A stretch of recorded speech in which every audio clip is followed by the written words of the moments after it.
animation has given us some of the greatest superhero films of all time, with the likes of The Incredibles, Big Hero 6, and Megamind. And Marvel and DC have really only recently thrown their hat into the ring with the likes of these two movies that I'm feuding today. It's Spider-Man Into the Spider-Verse versus DC League of Super Pets on this episode of Film Face-Offs.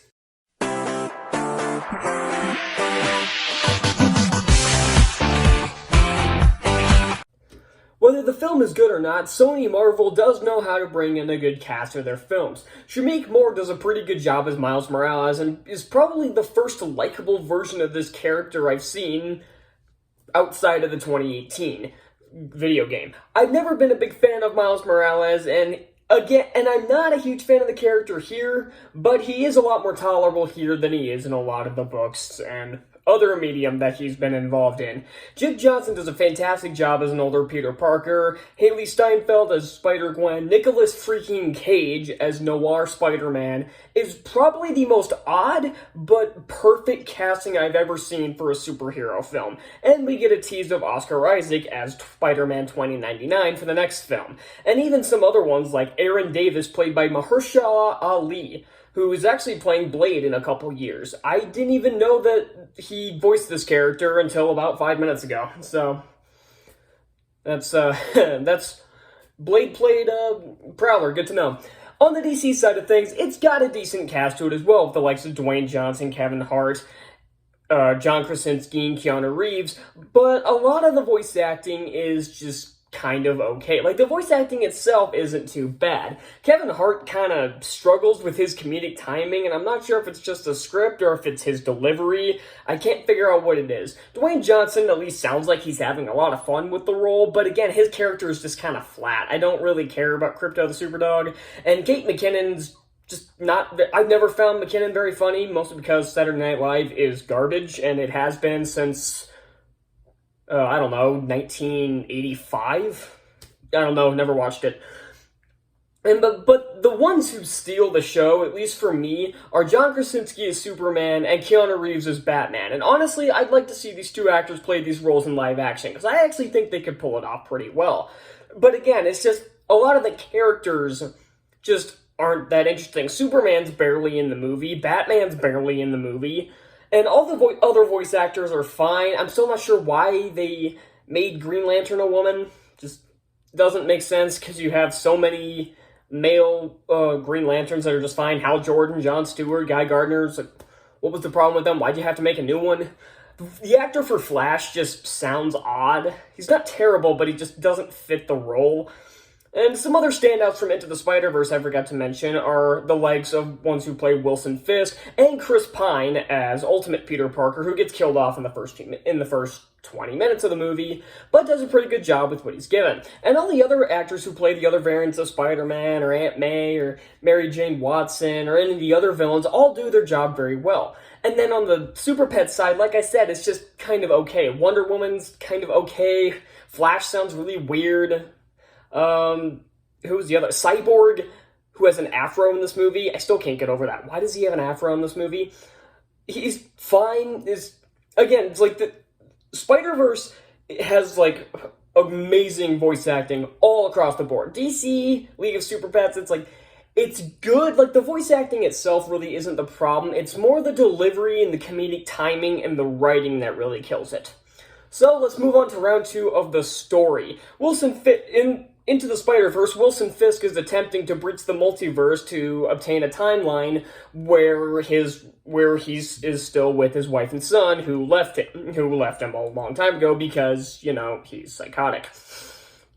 And after Peter Parker is killed and Miles Morales is, of course, bitten by a radioactive spider, it's up to Miles and a bunch of other Spider-Men who have come from alternate dimensions, including not Amazing Peter Parker. It's like, I don't know what version of Spider-Man this is supposed to be, but it's an older Peter B. Parker is what they call him. Spider-Gwen, even though they call her Spider-Woman, it's Spider-Gwen, that's what she was called in the comics. Penny Parker, who's like this anime girl with a giant robot.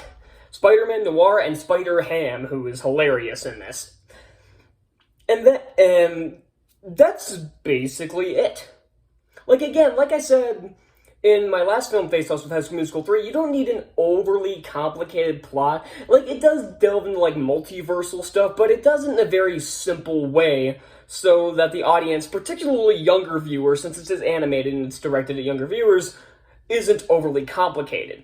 Like, the MCU is able to make it a bit more complicated because it's gearing it more towards teenagers and adults. Kids can still enjoy the movie as well, but with ones like Multiverse of Madness, it's allowed to get a little more creative, a little more complicated with it, because the older audience will be able to follow it.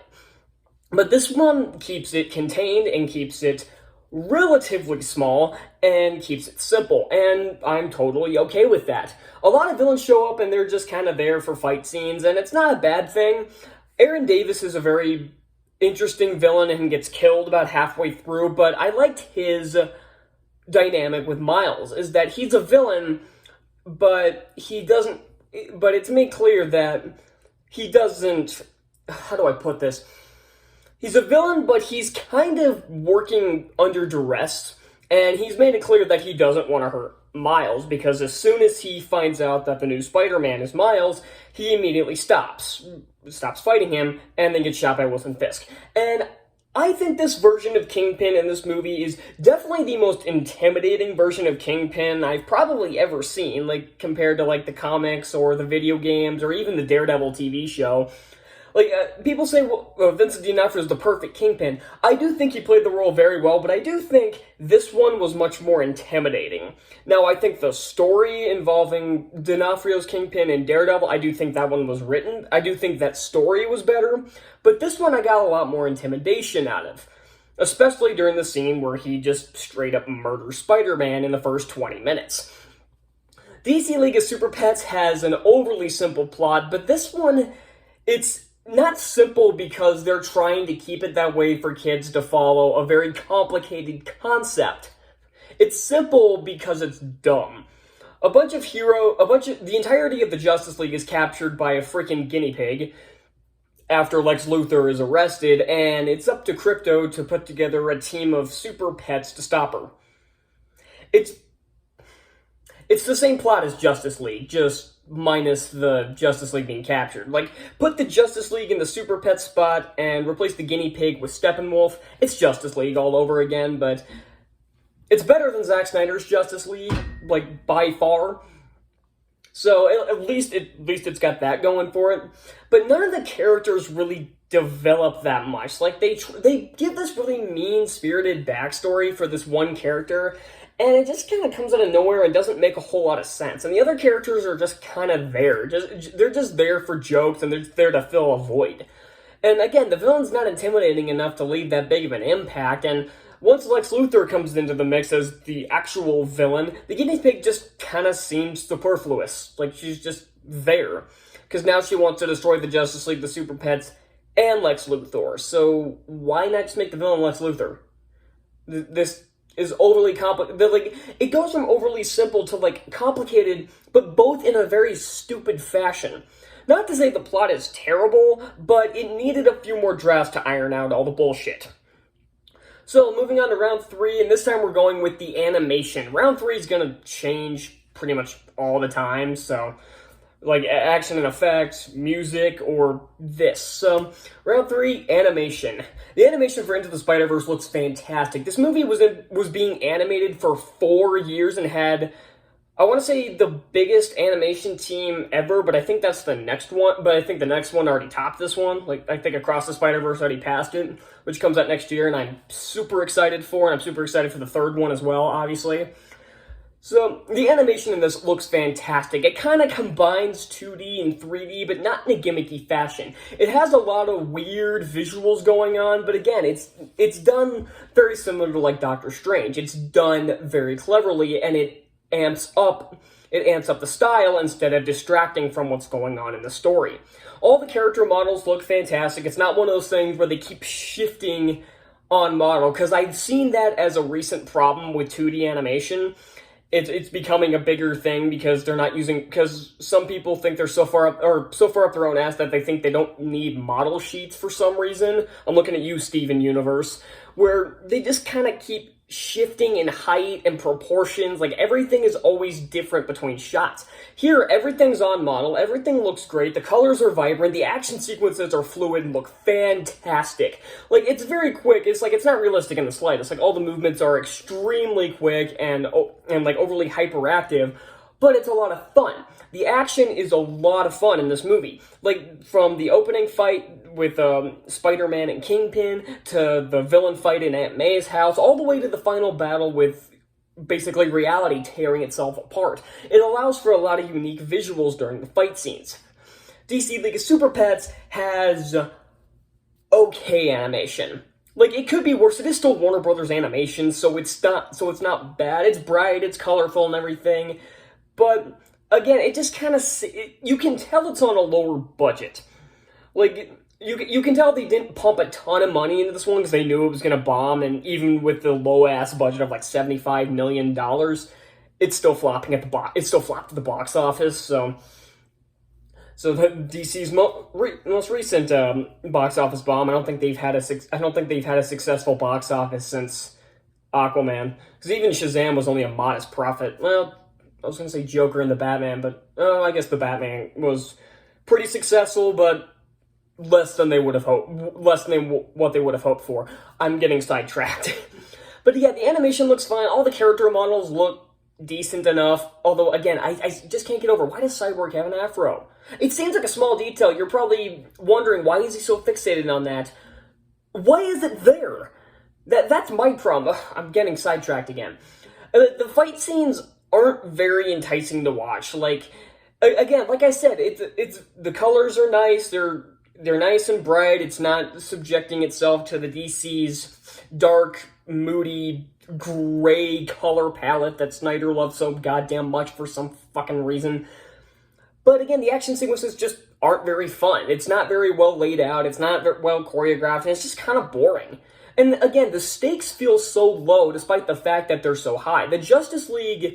The entirety of the Justice League is at stake. Like, their lives are at stake, and it still kind of feels empty. And it doesn't help by the fact that there isn't a ton of action in this movie. And not only that, it's always very small scale. There are never any big scale battles until the last, 5 minutes of the movie. And I mean that. This movie, goes from final battle to end credits within, 2.5 minutes. That's how quick that turnaround is. How quick they just you know what, we're done, just get to the end credits. So, that's wrapping up for this one. This one, again, kind of a lopsided debate. Spider-Man Into the Spider-Verse is the obvious winner here. Into the Spider-Verse is one of the greatest superhero films of the last decade, and even won Best Animated Feature. And while the Oscars are a fucking joke, it definitely deserved it, especially over Ralph Breaks the Internet. Oh boy. DC League of Super Pets, I don't see this getting nominated for the animated Oscar, and if it does, that just proves my point that they're a fucking joke. And I will give it credit, it's probably DC's best film since Shazam. That doesn't say a whole lot, because every other film DC's put out has been crap, so take it for what it's worth, League of Super Pets. So, yeah, that's all I got, and I will see you on the next one. Later.